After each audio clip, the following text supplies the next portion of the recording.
Dear participants of the WASC conference, it's my honor and pleasure to speak to you on this important topic of the relation between humans and technology. It is everywhere present with new technologies, with artificial intelligence and all the rest. Let me share my screen so that I can show you the slides. I hope you can see them. Becoming better humans with more technology. I call my part on this panel 3, Technology and Humanity. I start with two questions. What is our vision of being and becoming human?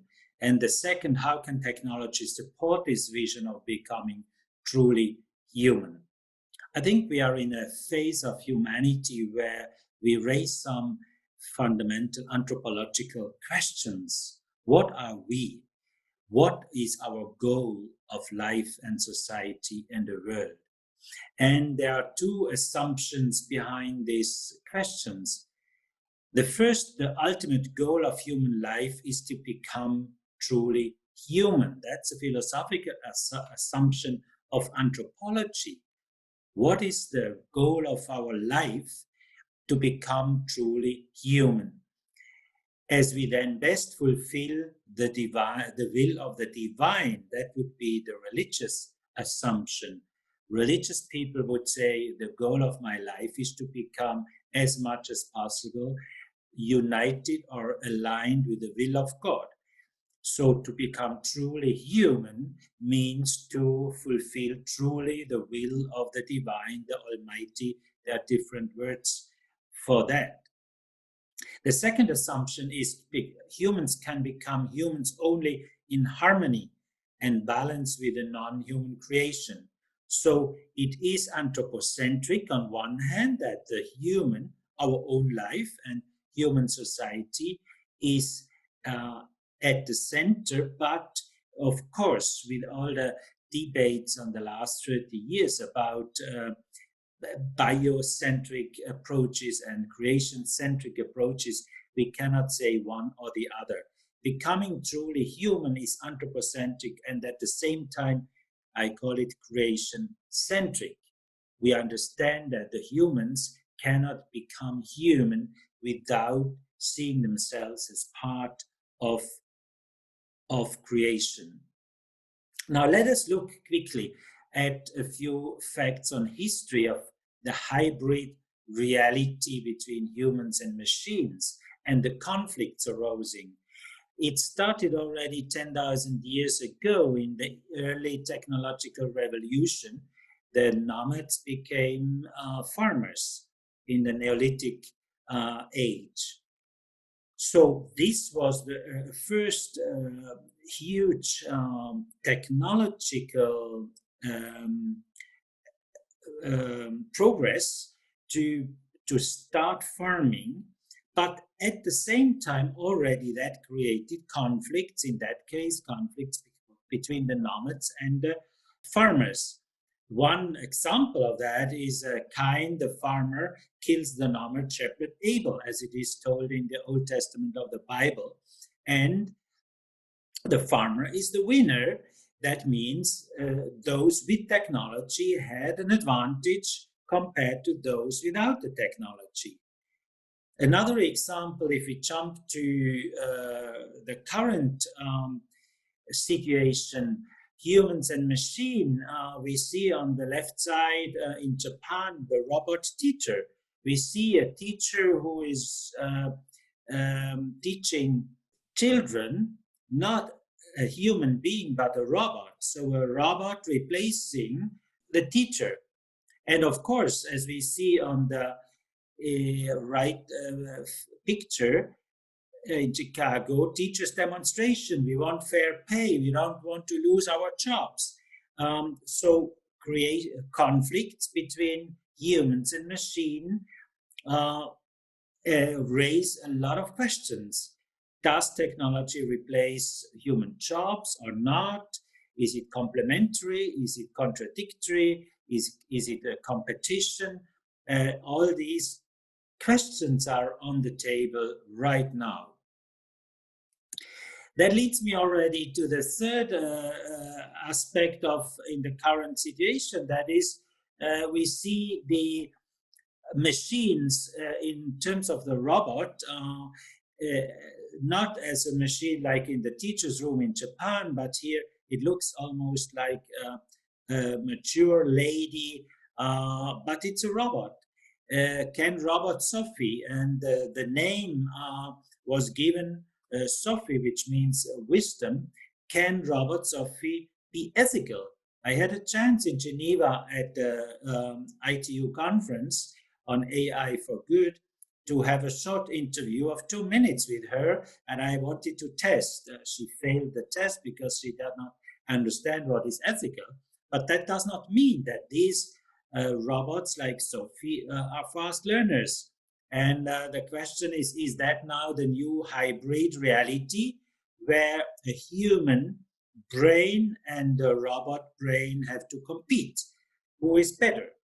And this leads now to the next question. What is then truly human? I think that is a very key question. Can we say what will be human or what is human? And of course, the answer is not anonymous. Every philosophy, every political system, every religion has its own answer of what is truly human. But I think from an ethical point of view, we can say truly human means to be able to fulfill core values and virtues. And here I have a tree of values and virtues, and of course, they all are interrelated. For example, in red, the values of responsibility, freedom, justice, equity, peace, security, community, inclusiveness, participation, forgiveness, and stewardship. If you're able to live that, then we are able to be truly human. The same with virtues. If we can live a virtue of integrity, of compassion, of care, of transparency, accountability, reliability, respect, humility, courage, gratitude, generosity, we are able to become human in the true sense of fulfillment of life. Now, how can technologies support us in becoming truly human? That is the key question. It's not about the competition between humans and non-humans or machines or technologies in sense of a hybrid reality where we are on the same level. Technologies come very close to the human. I mean, we implant now machines in our skin, robots, or we already have artificial parts of our bones or of our heart. So technology becomes part of human body already and will be so even more in future. In that sense, it is a hybrid reality even in our own body and of course even more in society. But my message is the following. The first one, systemic approach is mandatory and allows a holistic approach of interaction between humans and technology. And I must say, I am often impressed how, especially in Russia, this systemic thinking is so well developed and profound. The ability to see, to think not in single boxes, but in systems. And I think that is a very good basis for defining this hybrid reality from an ethical point of view. The second point, the current cold techno war, I call it, is de facto a pure war for dominance via technological power. Technology is the main driver to get or to maintain political, economic, cultural power. So we don't need to see that technology is just a nice gadget. Technology is hardcore power game, as we see in the Huawei, in the TikTok war, and all the rest. Third, becoming truly human means technologies have to remain at the service of humans and not the opposite. That's very important. That's why I say humans are above technology and have to remain above technology, with all fears that technologies, machines could replace humans, and they do in terms of jobs. But who has the control over it? And that is the key issue. And I think in order to remain truly human or to become truly human, we as humans need to develop technologies which are not out of control, because otherwise humans would become slaves of technologies. And that is, I think, a real topic today. Technologies have to serve the SDGs, the Sustainable Development Goals of the UN, as humanity, all the states around the world in 2015 defined, and with a goal to reach them in 2013. It's not so important if we reach all of them in 2030, but in order to have an ethical frame, these Sustainable Development Goals are very key.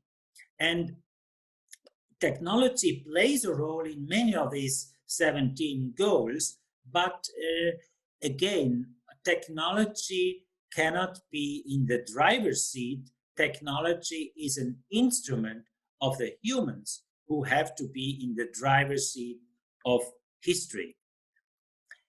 Let me share also, you can download these two books for free on globalethics.net, Globalance or globalethics.net publications. A new book, Globalance, Ethics Handbook for a Balanced World Post-COVID, which I published just now in August of this year, which shows more in detail what I summarize here in terms of the hybrid reality of humans and technology, but in terms also of really finding the ethical criteria so that technology can be in a servant or can be a service for humans around the world. And also the word cyber ethics, which goes into depth of this question of cyber world and reality.